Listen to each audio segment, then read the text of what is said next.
I primarily look at K through 12 schooling in the U.S. The focus of this well, and linking it to infant boarding school, which developed around the turn of the 20th century to adapt Native youth and so there is, right, we have a current understanding of education, particularly in the US, but it can kind of be argued globally, right, that education is a popular, progressive institution, right, that it's there to help protect youth from child labor laws specifically. That's how it developed at least in the US. And that schools are a social equalizer, right? They're the access point to help youth, students move up into social higher economic standing, great opportunities, right, for career, professional, personal development. And that schools ultimately support democratic success, right? By teaching incoming generations, right, we secure, we ensure that democracy, right, at least in the U.S., will continue. These are the stories, these are the narratives that we tell about. So I make a counter argument to that, right? I argue that compulsory schooling, so K through 12 schooling, has been a fundamental institution in the U.S. for racial structuring. The contemporary evidence for which are racialized or deep and persistent racial disparities in educational outcomes for students. Racialized disparities in outcomes are not simply the effects of institutional failure or racialized resource inequalities upon an otherwise neutral institution of compulsory schooling.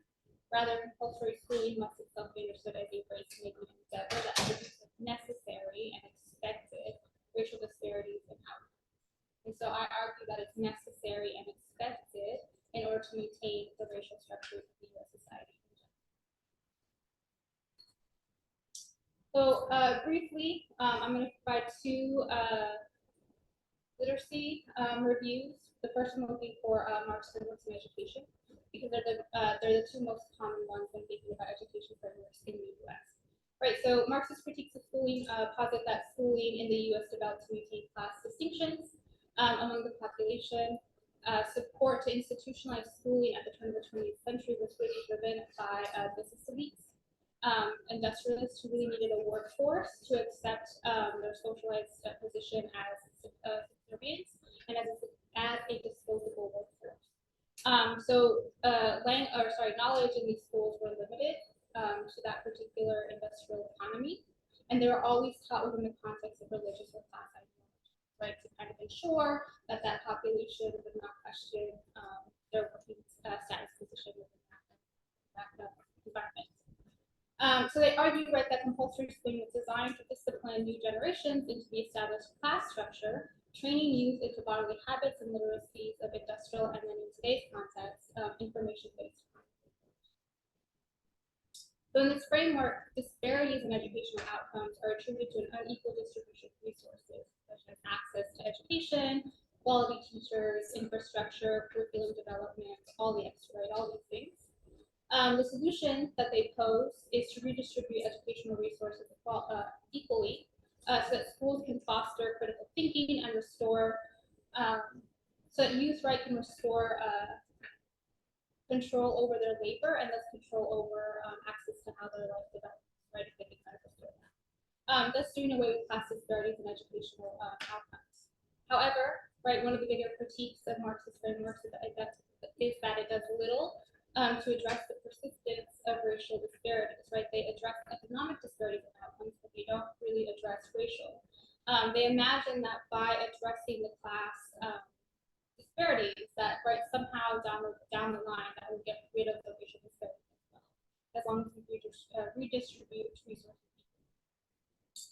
So this is where critical race theory steps in, right? Critical race theory is focusing on the effects of race.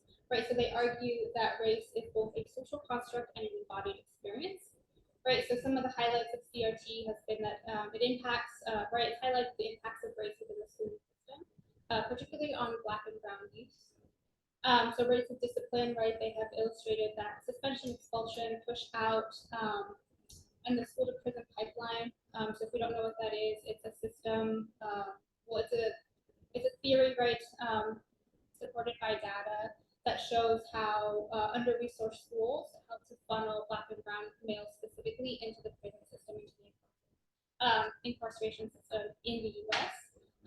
By increasing their chances or opportunities to be disciplined and thus pushed out or forced into illegal forms of the economy. And that discipline for Black and brown girls is gendered. So they're disciplined very differently than the males. They're disciplined for dress code infractions, for having attitude problems, and for tardiness, much more than their white counterparts are.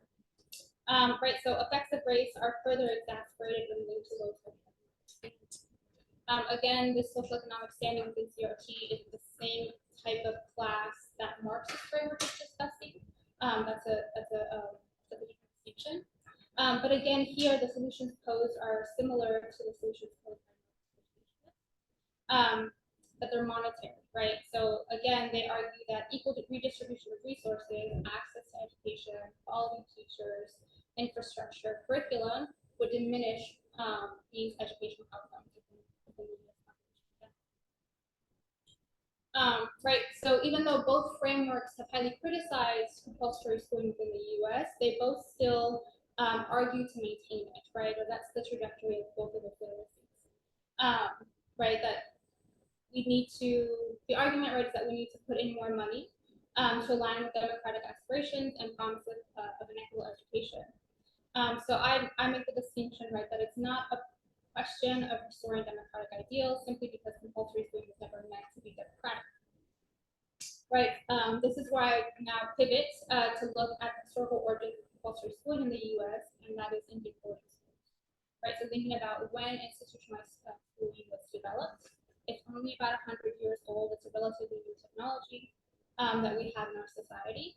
So the historical lineage exposes how the institution of schools was designed as a disciplinary technology with the objective of reproducing and conditioning an oppressed consciousness through the generations. I specifically look at the Tucson Indian Archives, Tucson Indian Training School Archives, and this underscores the intent of compulsory schooling despite its public articulations of progress and self-sufficiency for Native American peoples. Right, so looking at the Tucson Indian School Archives, right, the school is located or was located in Tucson, Arizona until 1960 when it was demolished. So it was established in 1888 by Presbyterian missionaries. The school was primarily established to educate Native American tribes in the southern regions of Arizona, including the Papago, the Pima, the Apaches, the Maricopa, and the Hopi tribes. Although there were Indian tribes that came over from Ohio, California, and I believe Nevada. But for the most part, it was southern regions of Arizona.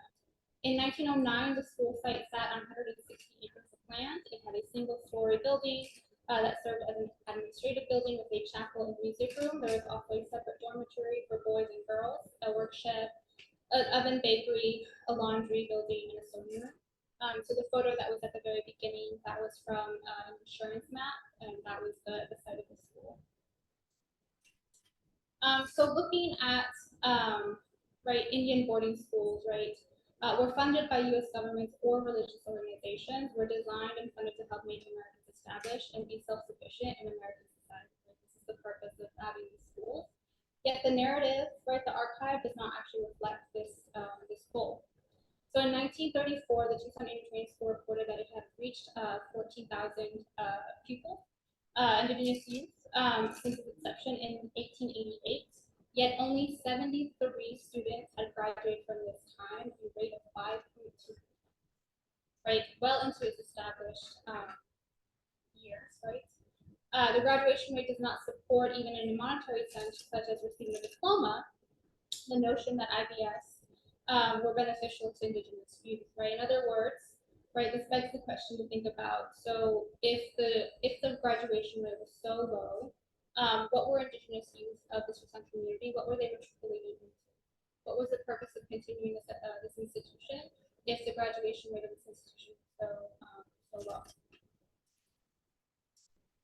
So in 1933, 1934, There's a document that has sixth through first grade student promotions. So it includes students who were promoted, students who were promoted with conditions, and then students who were held back. So in the sixth grade, we have 14 students were promoted, 8 with conditions, and 2 were held back.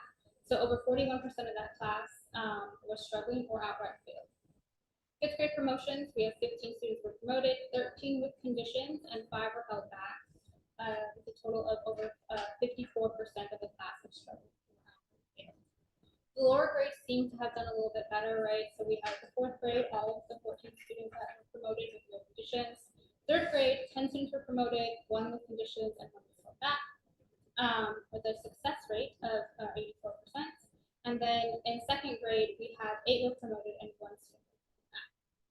So Indigenous students seem to have holistically struggled as they moved up through each grade. So I want us to kind of think about this as we kind of think about this. So it doesn't necessarily improve over time, right? So from a record of 1951, teachers actually did a very meticulous job of actually keeping track of their grade books, and I have some of them pictured here, which is very different than what we do now as teachers. It's so helpful. So in 1951, we can't really say that as the school developed, as they got more funding, as they got more pupils, we can't really argue that it did necessarily better by its pupils. Right, so subjects that were taught include arithmetic, English, social sciences, art, biology, science, Spanish, history, and music. So really similar to what we teach now in the K-12 education system. And then in 1951, Mr. Dalton taught 8th grade math and 9th grade science, and these are the 2 examples that I provided here on the side.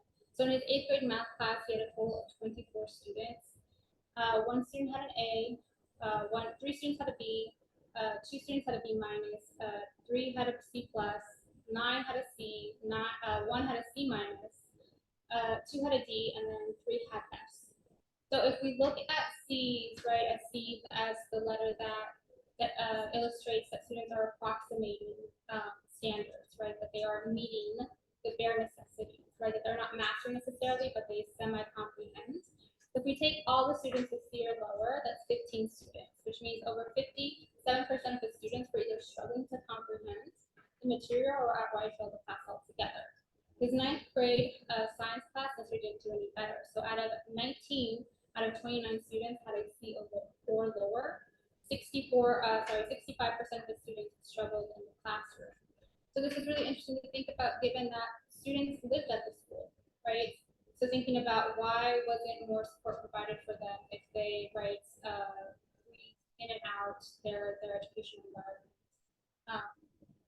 Why not more assistance provided to them to help them master, right, or get a better understanding of these arithmetic questions. So I argue, right, that the point of passing students, as the record shows, right, that's what the archive is showing, that as students are getting older into succeeding grades, that more and more, right, whether good intentioned or not, students are systemically being passed within the boarding school. So I argue, right, that this pedagogy was actively practiced in the Indian boarding school. Passing students became a way to extend student exposure to the system's compulsory schooling in order to create an oppressed consciousness within Native American youth, right? So again, thinking about why did the U.S. continue this project if it wasn't actually supporting Native American youth into developing to be self-sufficient right within the U.S. So I'm pulling from Paulo Freire's Pedagogy of the Oppressed.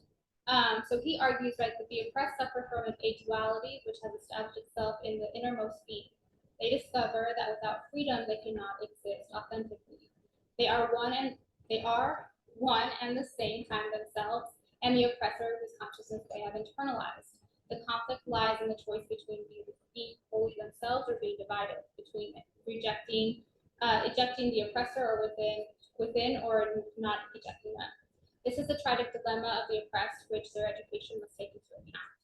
Right, so this is what I argue is happening within Tucson Indian boarding schools, right? That passing allows extended exposure of students into a double consciousness in order to reproduce emotionalized oppression. Freire argues that an oppressed consciousness is points to schools as well as homes, but I'm focusing on schools as one of the sites where it is taught.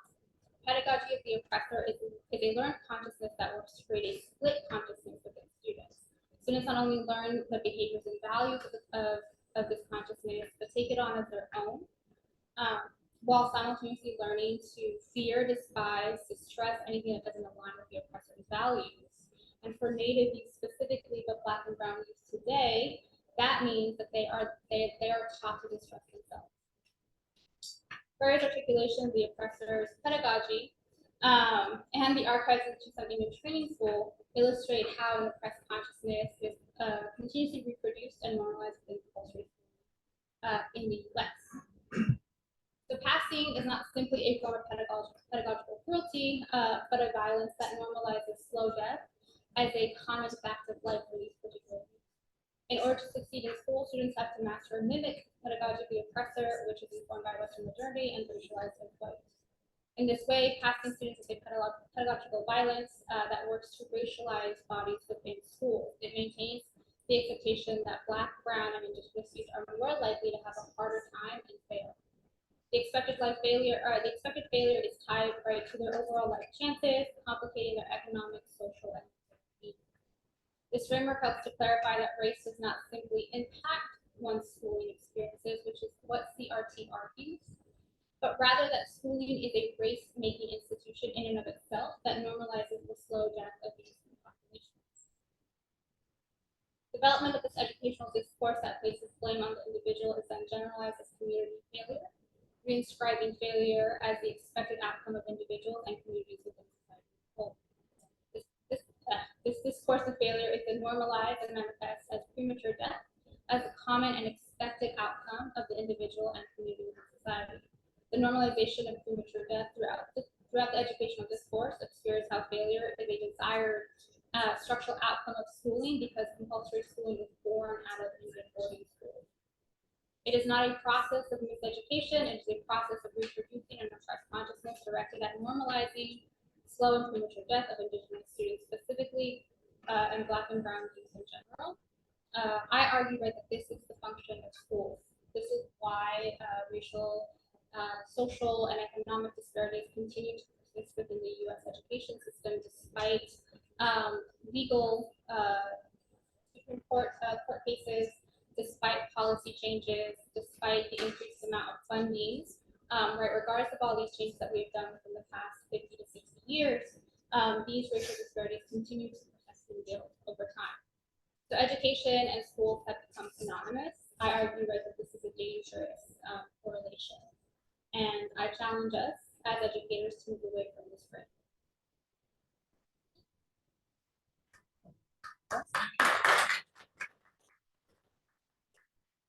Thank you, sir.